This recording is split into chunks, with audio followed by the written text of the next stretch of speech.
안녕하세요. 저는 올해 30살인 평범한 여자예요. 저는 친한 동생과 동업으로 가게를 하나 운영하고 있습니다. 그리고 저 혼자서 가게를 2개 더 차려서 총 3개를 운영하고 있어요. 코로나 시국에도 장사가 잘 되고 있습니다. 세 가게의 순이익을 합쳐보면 총 1,500만 원 조금 안 됩니다. 그리고 저희 어머니가 제 명의로 월세를 좀 들어오게 해주셔서 그쪽으로도 한 달에 200 조금 안 되게 받고 있고요. 제 나이에 비해서 굉장히 많이 벌고 있다고 생각하고 있어요. 결혼 자금으로 목표한 금액도 다 모아놓은 상태여서 벌어들이는 돈들은 부모님께 용돈이라며 드리기도 하고 투자라거나 돈을 굴려보고 있죠. 아니면 제가 쓰기도 합니다. 저는 면허가 없어서 자동차도 없거든요. 그래서 딱히 커다란 비용이 안 들어갑니다. 그래서 옷이나 가방 또는 주얼리 같은 저를 위해 쇼핑하는 돈으로 사용하죠. 제가 유일하게 돈을 버는 낙을 느끼는 시간이기도 합니다. 저는 대학교 동기인 친구들과 자주 만나는 편이에요.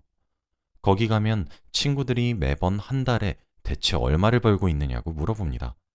그럼 저는 대답을 안 해요. 누가 그런 걸 물어. 얘기 안 해줄 건데. 물어봐서 대답하면 너 회사 때려치고 싶을걸? 이러면서 대답을 회피했죠. 졸업하고도 3달에 한 번씩은 모이는 친구들이었는데 총 5명입니다. 이렇게 5은 대학교 때도 붙어 다녔던 사이예요. 이 중에서 한 친구 때문에 제게 기가 막히는 일이 벌어졌어요. 어느 날 이 친구로부터 연락이 한 통 왔습니다. 무슨 일이냐고 물어봤더니 사정이 너무 급해 그러니 돈을 좀 빌려주면 안 되겠냐고 하더군요. 자기가 모은 돈은 턱없이 부족하다고 염치 없지만 제게 부탁한다고 하면서요. 얼마 정도 필요하냐고 물어보니 800만 원 정도 빌려줄 수 있냐고 하더라고요. 그래서 차용증을 쓰고 빌려주었어요. 친구 사이에 이런 서류까지 써야 하냐고 물어보던 친구의 말에 저는 원래 가까운 사이일수록 이런 문제는 확실히 해둬야 이후에 문제가 안 생기지 라며 서류를 작성했습니다. 사실 이 친구가 저희 모임에서 제일 돈을 못 벌거든요. 대학교를 졸업하고 아무런 스펙이 없어서 회사 격리를 하고 있는데 한 달 일해도 실수령액이 160만 원을 겨우겨우 넘는 걸로 알고 있어요. 생전 우는 소리 안 하던 애가 하니까 흔쾌히 돈을 빌려주었죠. 그렇게 빌려간 날이 8개월 전입니다. 그 이후로 돈을 갚으려고 노력을 하는 것 같더라고요. 근데 무슨 티끌모아 태산도 아니고 만날 때마다 찔끔찔끔 갚으려고 하더라고요. 하루는 10,000원을 갚을 때도 있고 어떤 날은 50,000원을 갚았어요. 친구는 오늘은 30,000원 갚을게. 800만 원에서 까. 라고 했었죠. 근데 솔직히 그걸 어떻게 받나요? 적은 돈도 아니고 800만 원을 빌렸는데 그거 하나하나 계산하는 것도 제가 해야 되잖아요. 계산이 얼마나 복잡해지냐고요. 그래서 제가 나중에 한 번에 다 갚아달라고 했습니다. 저는 깔끔하게 받고 싶었거든요. 제 입이 방정이죠. 그 이후로 친구는 제 연락을 점점 피했어요. 돈을 갚으려는 생각조차 안 하는 것 같았죠. 제가 돈 언제 갚을 거냐고 물어볼 때마다 독촉 좀 하지 마. 내가 그 돈 떼먹니? 있는 사람이 더하다고 넌 돈도 많으면서 왜 그래? 좀 기다려주면 안 되니? 라면서 제 탓을 했어요. 솔직히 빌린 사람이 재촉하기 전에 돈을 갚아줘야 되는 건데 되려 저를 나쁘고 모진애로 만들고 있으니 처음엔 그러려니 친구니까 뭐 내가 좀 더 기다려줘야지 이런 마음뿐이었는데 점점 어이가 없어지는 겁니다. 결국 7개월이 지나도록 한 푼도 갚지 않았어요. 제가 참다 안 돼서 하루는 친구를 불러 냉정하게 따져 물었습니다. 소진아, 돈 왜 안 갚아? 라고 제가 대놓고 물어보니까 소진이는 아니 수민아 그게 아니라 라면서 얼머부리다가 갑자기 눈물을 펑펑 흘리는 거예요. 저는 당황스러워서 소진아 너 왜 그래? 무슨 일 있어? 라고 물어보니까 대답도 않고 엉엉 울더라고요. 한참을 진정하길 기다렸습니다. 진정된 소진이를 보며 저는 돈을 대체 어디다 썼길래 7개월이 지나도 돈을 안 갚니? 뭘 했길래 이제 돈을 갚았으면 한다는 내 말에 그렇게 우는 거야? 라고 했더니 소진이는 그게 너한테 빌린 800만 원을 내가 목돈으로 만들겠다고 묶어놨어. 조금만 더 기다려주면 찾아서 바로 상환할 수 있어. 정말이야. 근데 지금 상황이 너무 안 좋아서 라며 울먹이더라고요. 저는 소진이가 너무 걱정이 되었습니다. 얘가 어디 빚이라도 낸 것은 아닌가 싶더라고요. 너무 걱정스러웠던 저는 무슨 일인데 그래? 나한테는 말하지 못하는 얘기야? 라고 물어봤죠. 소진이는 제게 아무 말도 못하고 눈물만 흘려댔습니다. 그러고는 수민아, 진짜 이런 말하면 너한테 염치 없는 사람인 거 알고 있는데 나 한 번만 더 돈 빌려줄 수 있어? 진짜 상황이 너무 안 좋고 그래서 너무 미안해. 내가 이런 부탁을 할 사람이 주위에 너밖에 없어서 라며 울면서 통 사정사정을 하는데 너무 걱정스러운 거예요. 저는 진짜 무슨 사채를 끌어다 쓴 건 아닌가 온갖 상상도 되고 그래서 차용증을 쓰고 800만 원을 또 빌려주었습니다. 눈앞에서 친한 친구가 눈물을 퐁퐁 쏟아내며 도와달라고 울면서 사정을 하는데 차마 외면이 안 되더라고요. 그렇게 총 1,600만 원을 빌려갔죠. 사실 차용증 쓴 금액이 1,600만 원인 거지 실제 빌려간 돈은 2천만 원 조금 안 됩니다. 중간중간 저보고 커피 한 잔 마시게 만나자 해서 만나면 소진이가 커피를 사고 50만 원, 100만 원씩 급한 일이 있어서 그런데 빌려주면 안 되냐면서 야금야금 빌려간 돈을 계산해 보니까 400만 원 조금 안 되더라고요. 제가 한 달을 뼈 빠지게 고생해서 번 돈들보다 많은 액수죠. 저도 그냥 호구처럼 빌려준 것이 아니라 갚으라고 독촉을 했습니다. 그럴 때마다 능구렁이처럼 그 상황을 피해갔어요. 그러다 얼마 전 참다 터졌습니다. 제가 기다리다 지쳐서 소진이에게 급하게 목돈이 들어갈 일이 생겼으니 당장 돈을 갚아달라고 했어요. 차용증도 썼지 않냐고 닥달했더니 소진이가 글쎄 수민아 진짜 해도 너무한다. 너한테 사실 그 돈은 쉽게 벌 수 있는 돈이잖아. 꼭 이렇게 재촉을 해야만 하는 거야? 라는 거예요. 저는 야 김소진 너 무슨 말을 그렇게 해. 너 땅을 파봐 돈 10,000원이 나오나. 야 나도 진짜 뼈 빠지게 고생해서 버는 돈이야. 라니까 소진이는 야 너 달에 1,000은 무슨 2천 가까이 돈 벌잖아. 내가 그거 모를 것 같아? 너 주위에 친구들도 많이 없잖아. 그냥 친한 친구한테 결혼 축하 겸 쏘는 걸로 생각하면 안 돼? 이러는 거예요. 저는 소진이 결혼 소식을 그때 처음 알았습니다. 정말로 황당하다 못해 기가 차더라고요. 저는 결혼?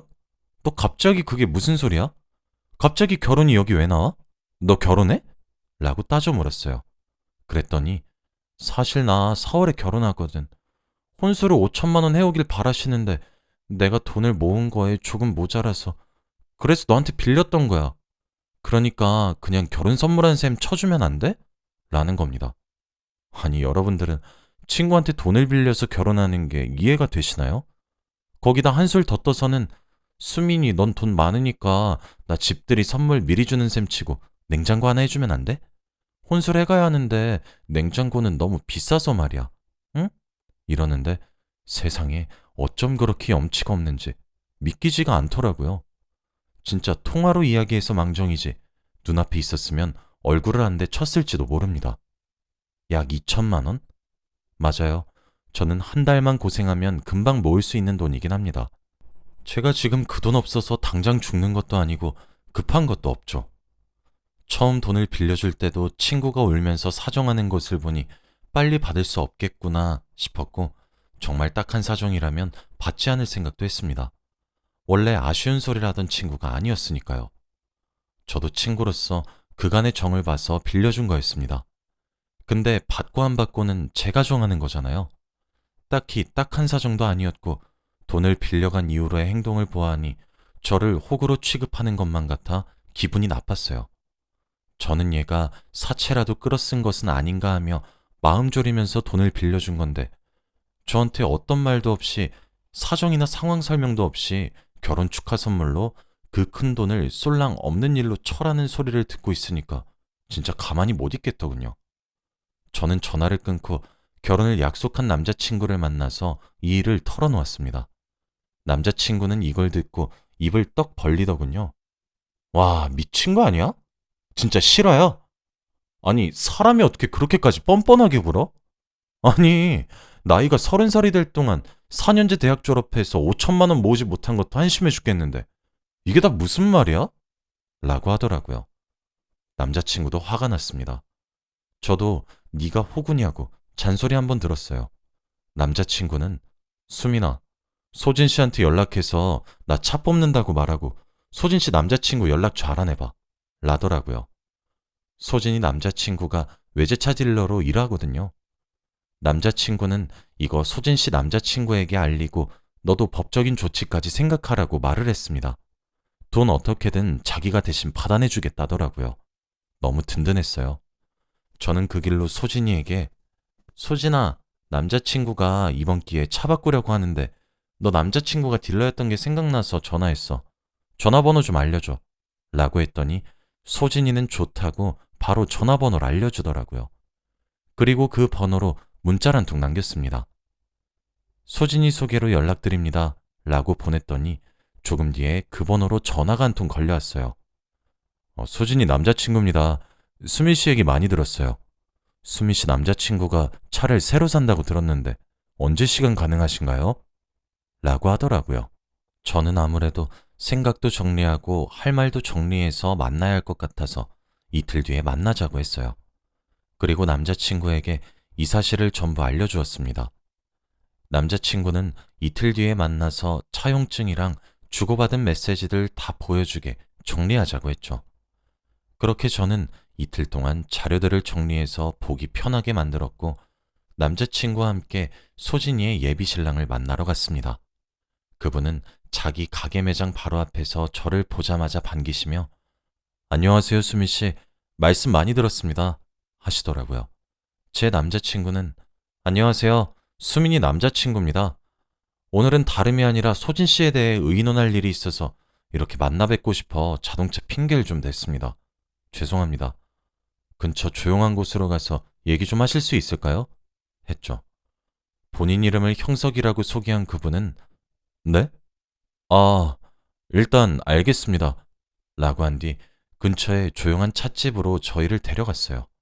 저는 형석 씨, 혹시 지금 소진이와 결혼 준비가 어느 정도 진행됐는지 여쭤봐도 될까요? 라고 하니까 갑자기 그런 걸 왜 물어보시죠? 라더군요. 저는 군말 없이 차용증과 더불어 제가 소진이와 돈 문제를 얘기한 카톡들을 정리한 자료들을 내밀었습니다. 이게 뭐냐고 물어보더군요. 저는 지난 8개월 전에 소진이가 저한테 처음 800만 원을 빌려갔어요. 그리고 7개월 정도 지나 저한테 또 800만 원을 빌려갔던 사실을 증명하는 차용증이에요. 그 중간중간에도 여러 가지 핑계를 대고 급하다면서 야금야금 빌려간 돈이 400만 원이 조금 안 돼요. 합쳐서 총 2천만 원이에요. 라고 하니 그걸 왜 저한테 말하시는 거죠? 소진이와 문제인 것처럼 보이는데 그럼 소진이와 해결하셔야죠. 라고 형석 씨가 말하길래 저는 남자친구의 손을 꼭 잡고 소진이에게 급하게 목돈을 써야 할 일이 생겼으니 돈을 빨리 갚아달라고 말을 했더니 돈도 많은데 자기 결혼 축하 선물로 약 2천만 원을 준 셈 치라고 하더라고요. 형석 씨는 보통 친한 친구 결혼 축하 선물로 2천만 원 정도는 턱턱 내주나요? 아니면 축의금으로 몇 천만 원 내는 건 부담되지 않나요? 라고 하니 형석 씨가 아무런 대답을 못 하더라고요. 2천만 원을 떠나서 형석 씨 사실 1천만 원도 축의금으로 내본 적 없으시죠? 저도 그래요. 소진이한테 저에 대해 뭐라고 들으셨는지 모르겠지만 저 돈 나이에 비해 잘 버는 편이에요. 근데 저도 돈 힘들게 벌어요. 소진이가 하도 울면서 사정사정하길래 사채라도 끌어다 쓴 건 아닌가. 친구로서 걱정되어서 큰맘 먹고 그렇게 큰 돈 빌려준 거지. 제 돈으로 형석 씨하고 소진이 결혼하라는 말이 아니었어요. 혼수를 해갈 돈이 모자라서 빌렸다 하던데 그럼 형석 씨랑 소진이 제 돈으로 결혼하는 겁니다. 라고 하니 아니 수민 씨 거짓말하지 마세요. 초면에 진짜 말을 너무 막 하시네요. 라며 길길이 날뛰는 겁니다. 그때 남자친구가 옆에서 가만히 듣고 있다가 저기요, 지금 화를 내야 될 사람은 당신이 아니라 제 여자친구예요. 지금 저도 얼마나 꾹꾹 눌러 참고 있는지 알고 계십니까? 정 믿기 힘드시면 소진 씨한테 직접 전화 걸어서 물어보세요. 라고 했습니다. 그 말을 듣고 바로 형석 씨는 소진이에게 전화를 걸었죠. 소진아, 나야. 지금 통화되지? 아니, 다름이 아니라 너 수민 씨한테 돈 빌렸던 적 있어? 라고 물어보더라고요. 스피커폰으로 하고 전화를 했는데 소진이는 아니라고 펄펄 뛰었습니다. 뭐? 오빠, 그게 무슨 소리야? 걔가 그래? 걔가 대체 뭐라고 말하던데? 와, 진짜 어이가 없네? 라면서 오히려 저를 미친 사람으로 몰더라고요. 형석 씨는 일단 조금 이따 다시 전화 걸게 하고는 전화를 끊고 이거 보세요. 소진이가 아니라고 하지 않습니까? 라며 저를 노려보며 말을 하더라고요. 그런데 소진이는 형석 씨와 전화를 끊자마자 제게 전화를 걸었어요. 저는 그러지 말고 제게 걸려온 전화까지 듣고 말씀하세요 하고 태연히 전화를 받아 스피커폰으로 바꿨습니다. 전화를 받자마자 소진이가 소리부터 지르더라고요. 야, 너 미쳤니? 너 이러려고 오빠 전화번호 알려달라고 했어? 아니, 오빠한테 내가 돈 빌린 거 왜 말해? 미쳤냐? 누가 앞길 망치려고 너 작정했어? 그걸 거기 가서 말하면 어떡해? 라며 소리를 고래고래 지르더라고요. 그래서 저는 미쳤냐고? 너 지금 나한테 그게 할 소리니? 미친 사람은 내가 아니라 너겠지. 소진아, 나는 네가 이렇게 양심 없고 뻔뻔한 사람인 줄 이번에 처음 알았다. 하도 울면서 사정하길래 딱하고 불쌍해서 돈 빌려줬는데 너를 걱정했던 내가 미친 거니 그 돈으로 혼수 장만하겠다는 네가 미친 거니? 어이가 없어서 화도 나지 않아. 처음엔 법대로 해볼까도 생각했고 그 돈 독촉한다고 해도 네가 돈이 없다는 사실 아니까 어떻게 돈을 받아내야 되는 건가 걱정도 되더라. 근데 내가 법대로 하면 너희 신혼집에 빨간 딱지 붙을 거 아니야. 그러니 내가 너 신랑 되실 분께 미리 경고해드려야 되지 않겠어? 라고 말을 하니 어쩜 우리 사이에 그렇게 매정하냐며 우는 소리를 하더라고요. 이걸 듣고 있는 제 남자친구는 쟤 왜 저러냐? 하고 혀를 차고는 형석 씨는 전화를 바꿔 당장 이곳으로 오라고 얘기를 하더라고요. 저는 친구가 도착하길 기다리면서 형석 씨에게 형석 씨, 저는 소진이가 이번 달 내로 돈을 상환하지 않으면 변호사 찾아갈 거예요. 그리고 법대로 진행할 거고요. 제가 결혼식에 나타나서 축의금이라도 몰수하게 되는 일이 없길 바라는 마음에 오늘 찾아왔습니다. 라고 하니 형석 씨는 마른 세수를 하며 잠시 생각할 시간을 달라고 하더군요. 그렇게 한참 정막이 흘렀을까 형석 씨가 얘기를 꺼냈습니다. 사실 제가 외동아들이에요. 그래서 저희 부모님이 지원을 조금 해주실 예정이셨어요. 2억 정도요. 소진이랑 결혼을 주제로 이야기하시면서 이거를 얘기해줬습니다. 부모님이 2억을 보태준다고요. 그래서 소진이 보고 적당히 혼수만 해오라고 말했어요. 소진이가 엄청 좋아하더라고요. 저는 나이도 있고 그러니까 최소 5천만 원 정도는 당연히 모았겠거니 했죠. 그런데 수미 씨한테 돈을 2천만 원 가까이 빌렸단 거면 걔는 최대로 모아봤자 3천만 원 모았겠네요. 참. 그리고 수미 씨에게만 돈을 빌렸단 것도 확인되지 않은 것이니까 이것조차 확신할 수가 없네요. 저는 진짜 몰랐습니다. 이걸 어떻게 해야 하는지 라면서요. 혼란스러워 보이더라고요. 돈이 없음 날짜를 미뤘어야죠. 아니면 부모님께 손을 벌렸어야죠. 친구에게 손을 벌리는 게 말이나 됩니까? 어떻게 갚을 생각이었나 싶더라고요. 뭐 말하는 것을 들어보니까 애초에 갚겠다는 생각은 없어 보였지만요. 이런저런 이야기들을 셋이서 나누고 있었는데 소진이가 그 자리에 도착했어요. 자리에 오자마자 야, 진짜 나한테 왜 그래? 우리끼리 끝낸 얘기잖아. 진짜 치사하게 내 남자친구까지 찾아가서 왜 이래? 라면서 머리채를 잡으려 달려들더라고요. 옆에 있던 남자친구와 형석 씨가 일어나서 겨우겨우 소진이를 뜯어말렸습니다. 저는 얘기? 무슨 얘기? 우리가 무슨 얘기를 끝냈는데? 네 혼자 결혼 선물한 셈 치라고 말한 걸 우리가 얘기를 끝냈다고 말하는 거니? 너 진짜 머리가 어떻게 된 거 아니야? 진짜 뻔뻔해도 유분수가 있지. 너 미쳤니?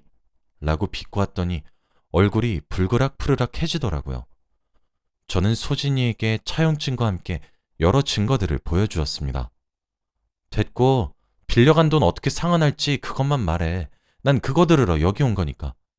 네가 지금 배째라는 식으로 나오면 내가 넘어가 줄 거라고 착각하는 것 같아서 말해주는데 나 네가 이번 달 내로 돈 안 갚으면 변호사 찾아가서 법대로 진행할 거야. 내가 너한테 1,600만 원 송금했다는 거래 내역도 있고 네 손으로 쓴 차용증도 있고 이거 법적으로 효력 있는 거 알지? 내 돈 어떻게 갚을 거야? 라고 말을 하니 아무 대답 없이 저만 째려보더라고요. 제 남자친구도 옆에서 저기요 소진 씨, 지금 그렇게 수민이 째려본다고 해결될 문제입니까? 돈이 한두 푼도 아니고 대답하세요. 저희가 그렇게 한가해 보이세요? 라고 독촉했죠. 소진이를 뺀 셋 모두는 표정이 굳어 있었습니다. 10분쯤 그렇게 저만 노려보고 있더라고요. 슬 열이 오르기 시작했는데 형석 씨가 자리에서 일어나서 가게를 나갈 채비를 하더라고요. 그리고 소진이를 보고 소진아, 우리 결혼 미루자. 아무래도 너와 관계 다시 한번 생각해 봐야 될 것 같아. 내가 연락할 때까지 연락하지 말아줬으면 좋겠다. 라고 휙 나가버리더군요. 소진이는 깜짝 놀라 형석 씨 뒤를 쫓아갔어요. 저와 내 남자친구는 벙쪄서 자리에 앉아서 한 30분 정도 기다렸지만 둘 다 돌아오지 않아 집으로 갔습니다. 그리고 그날 밤 친구에게 연락이 한 통 왔어요. 먼저 500만 원 입금했어. 그러니까 내 남자친구한테 따로 연락해서 내가 돈 다 갚았다고 말 좀 해줘. 라고 말이죠. 저는 아니? 네가 다 갚지도 않았는데 내가 왜 전부 갚았다고 말을 해줘야 하니? 네가 남은 금액 전부 다 상환하기 전까지는 나 그런 말 절대 안 해. 라고 하니까 전화가 걸려왔어요.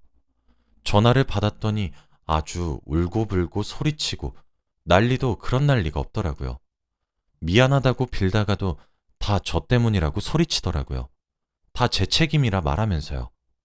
제 남자친구가 옆에서 보다 못해 전화를 저에게로부터 뺏어들어 소진 씨, 그거 적당히 좀 하세요. 오밤중에 진짜 무슨 행패예요? 그러게 돈 미리 갚지 그러셨어요? 돈 다 갚았으면 수민이가 다 갚았다고 말 전해준다잖아요. 진짜 제가 입에 쌍욕 올리기 전에 적당히 하세요. 한 번만 더 수민이한테 이딴 전화 걸어서 화풀이 분풀이 하시면 이러는 것들도 제가 형석 씨에게 다 전할 거예요. 아시겠어요? 그리고 말은 바로 하셔야죠. 서진 씨 결혼 깨지게 생긴 게 대체 왜 수민이 때문입니까? 그걸 왜 수민이 탓을 하세요? 본인 욕심 탓을 하셔야죠. 끝까지 왜 그렇게 뻔뻔한 거죠? 빨리 돈이나 갚으세요. 끊겠습니다. 하고 전화를 끊더라고요. 소진이는 제 남자친구가 화내는 모습을 보고 놀란 것인지 그 뒤로는 연락이 없었습니다. 그리고 며칠 뒤 형석 씨도 제게 전화가 왔어요. 죄송하다고 하면서 말이죠. 그리고 결혼은 파토냈고 헤어졌다고 했습니다. 아무래도 본인들 때문에 제가 피해를 입은 것 같아서 연락드렸다고 했죠. 그리고 결혼을 지금 진행하지 못하는 이유를 소진이 부모님과 형석 씨 부모님께 말씀드렸는데 형석 씨 부모님께서 도저히 나이 30살에 돈을 5천도 못 모은 건 이해도 안 되고 행실도 나빠 보인다고 극구 반대하셔서 결혼은 무산되었다고 해요. 저희 모임 친구에게 살짝 이야기를 흘렸더니 여기저기에서 연락이 오고 있는 것을 보고 있으니 아무래도 소문도 날 만큼 난 것 같아요. 지금은 500만 원 이후로는 돈을 갚고 있지 않아 내일 변호사를 찾아가 보려고 합니다. 아무래도 이젠 제가 더 이상 친구를 기다려줄 우정도 인내심도 없는 것 같아요. 찝찝한 관계가 될 것 같지만 그만큼 후련해질 것 같기도 해요. 돈을 꼭 다 받게 된다면 다시 여기 글을 쓰러 오겠습니다. 제 이야기를 들어주셔서 감사합니다.